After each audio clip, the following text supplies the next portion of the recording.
What's going on, guys? Hope everyone's had a good weekend, because at the time that you guys are watching this, it'll be Sunday. Today, I'm about to clean up the subframe, paint it, and get the bushings in. Remember in the last video, we chucked the bushes in the freezer, nice and cold.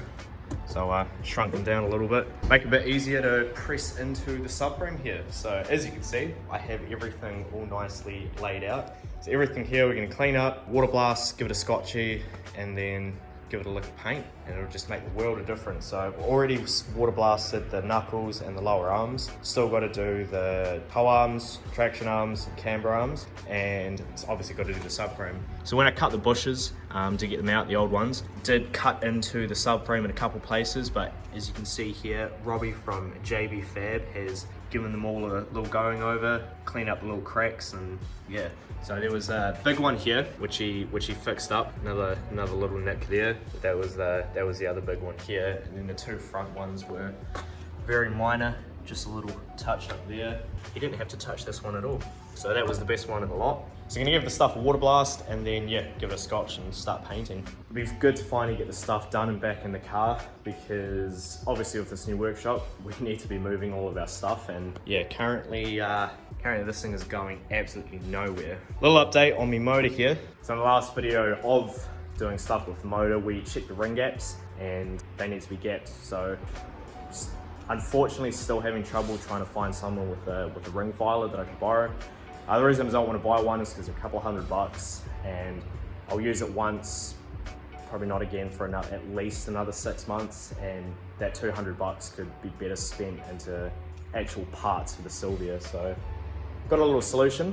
Gonna take this flat file here, it's flat on both sides. What we're gonna do is open that up a little bit, grab our ring, nice and flat over the vise there, and then we're just gonna go up and down like that with the file. It's definitely not the ideal way to do it. It's much better to get a actual ring file with the little rotating file bit. Doing this isn't bad at all. Like, I've spoken to probably about 3 people that have built their own motors now, and they followed the rings that way. It's just a little more time consuming and a bit more of a pain in the ass. It's just easier using a ring file, but there's nothing inherently wrong with this before anyone wants to jump in the comments about it. Before I go cleaning up the stuff, I do want to get these diff bushes out, because I also brought some Gktech solid diff bushes as well as the subframe bushes. So yeah, before we go cleaning this up, I'm just gonna get these out. All I'm gonna do is I'm just gonna smack in each corner, and then after that, it theoretically should just be able to be smacked out of there. If they're too seized, then we're probably gonna have to do the same trick that we did with the subframe bushes and cut the center of it out, and then cut a little slit in the middle bit and hammer that out. Should have done this before I went and got this stuff fixed up by Robbie, just in case I end up having to do the same thing with this. But yeah, hopefully I can just smack in 4 corners and then hit it out.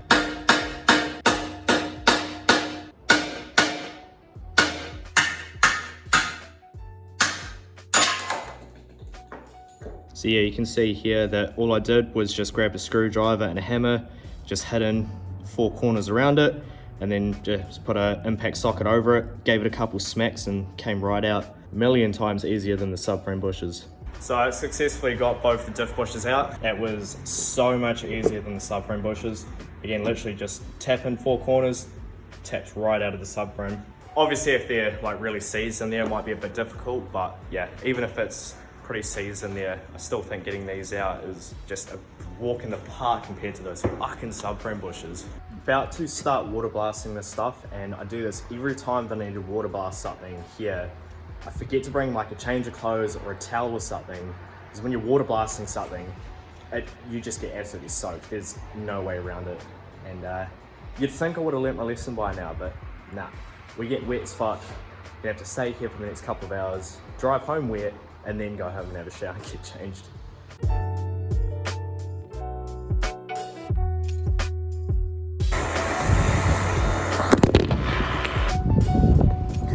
Alright, take 2, the camera fell down.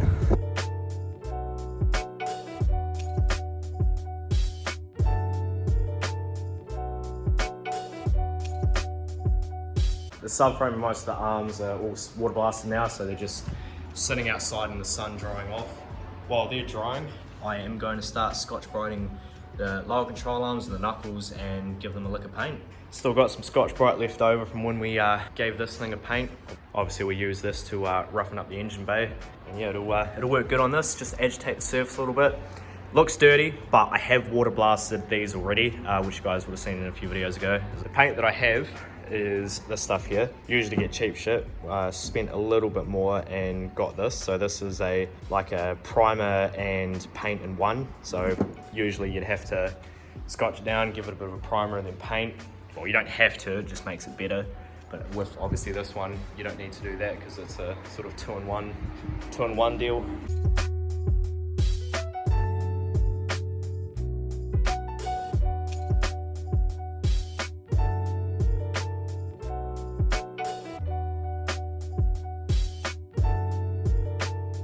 Just gave this stuff a Scotch-Brite, sprayed it with some CRC and just give it a wipe down, just do a final clean, make sure everything is all good. Now, it's time to hit it with some paint and see how this stuff turns out.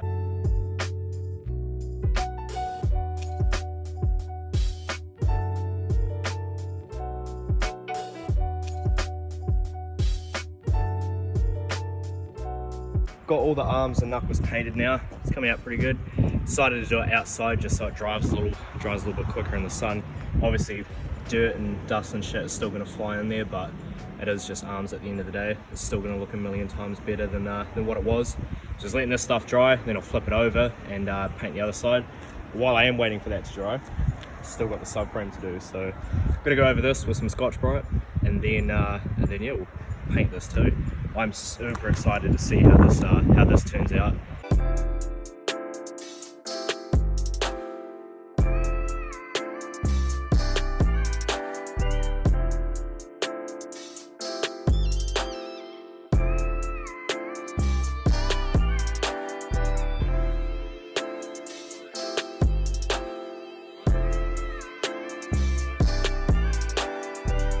So it's the next day now. I finished up yesterday after work and got all the painting done and thought I'd just let it sit overnight and dry out properly. This stuff has come out pretty damn awesome. So here we have all of the finished product. So all of this was maybe $30 in materials and a couple of hours of labor, and it just makes everything look a million times better. Doesn't cost or take much to make your stuff just that little bit nicer. And yeah, now this stuff can go back in the car and just have that peace of mind knowing that it's nice, clean, fresh, and like I said, didn't take much work really. The reason I am not bothering replacing any of the bushes in the arms or these or anything, because I am still going to be doing all adjustable arms, probably just not for a few months. So there's no point in spending money on new bushes for the factory arms when that stuff's only going to get replaced in a few months anyway. If I was going to be running this stuff for maybe a year or so, I definitely probably would replace all the bushes, but yeah, since I do plan to put all adjustable stuff in this in the next few months, it's not really worth spending the money on bushes and getting that stuff replaced. For the last 20 minutes, I have been going over a few of Robbie's welds with a file, just to smoothen them out, make sure that the bore in here is nice and circular, and just make it a little bit easier for the bushes and stuff to be tapped in. As you saw earlier in the video, bushes are in here, nice and cold. Now, I have the fun task of trying to press these bushes in. Obviously I don't have a press, so we're gonna use the wooden hammer trick. It's got me me nice beefy hammer here, and I got me nice little block of wood here. I got a bush, it's freezing cold. First thing I'm gonna do is grab a little bit of oil. That's way too much oil, but just put that around there like that. So hopefully lube it up a little bit. In theory, should help the bush slide in a little bit easier. Wipe that off my hand because it's yucky.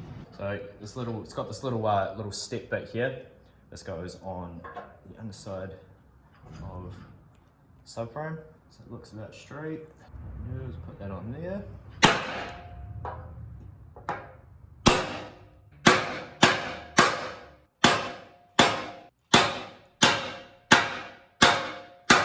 We give it one more for good measure.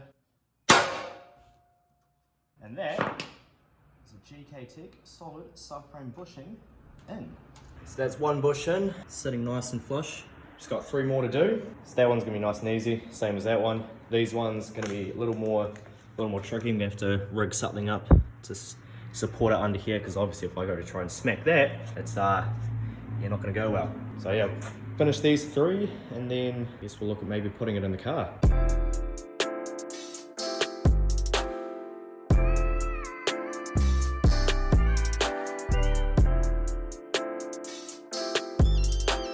And just like that, all 4 Gktech solid subframe bushes are in.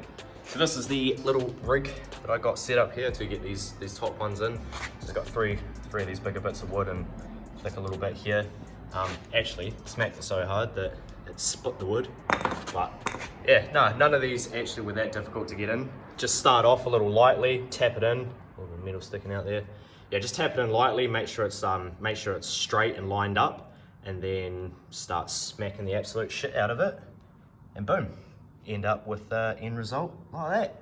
Did say that I want to get the subframe in the car tonight, but unfortunately I left the diff bushes at home. So probably would be easy to get those in with the subframe in the car, but I figure since the subframe's out, may as well just wait till tomorrow and smack them in. Unfortunately, you guys won't see that in this video because I'm trying hard to stick to a set schedule from now on. And yeah, that means that this video has to go up tomorrow night as I'm filming this. So I won't have enough time to get here tomorrow, get the bushes in, go back home, finish the editing and get it up. So yeah, but yeah, still got a bit of progress done today. And this is the diff that came out of it. This is just an R200 open diff that we welded up. But I've got to take the backing plate off this and switch it back onto this diff here, which is a Cusco 2-way. So this is the diff that actually originally came in the car. Took it out in favor of the Lockie, but decided to, yeah, switch it back. So I've just got to get a new gasket, switch the covers back over, and then this diff can go back in the subframe. I'll probably put the subframe in the car just to get it rolling, because as you know, we're moving workshops and need the car rollable to get it to the new workshop. And I actually still want to try find a 4.6 ring and pinion for that. It's currently a 4.3, because with my 20, I'm going to be making very little power to start with, and just yeah, having that extra shorter ratio will help with drivability of it, help it rev a bit quicker, make it yeah, a bit more drivable. I'm not even sure where to find the 4.6 ring and pinions. I know they came in a few cars. Probably actually should do some research about it and go to pick apart, and hopefully they've got a car there that I can pull a diff out and rob some bits out of it. And I don't know, since it's a 2-way, may as well maybe get it rebuilt, have it all checked out, have the bearings and stuff all looked at, but yeah, we'll see. I'm tired. It's been a busy day. What we did today, you will see probably in the next video. I actually was just at my old man's too watching D1, so that was pretty cool. But I am shattered, if you guys can't tell. But yeah, cheers for watching, guys. That'll be it for this one. And you know the deal. Like, comment, subscribe, and I'll catch you in the next one.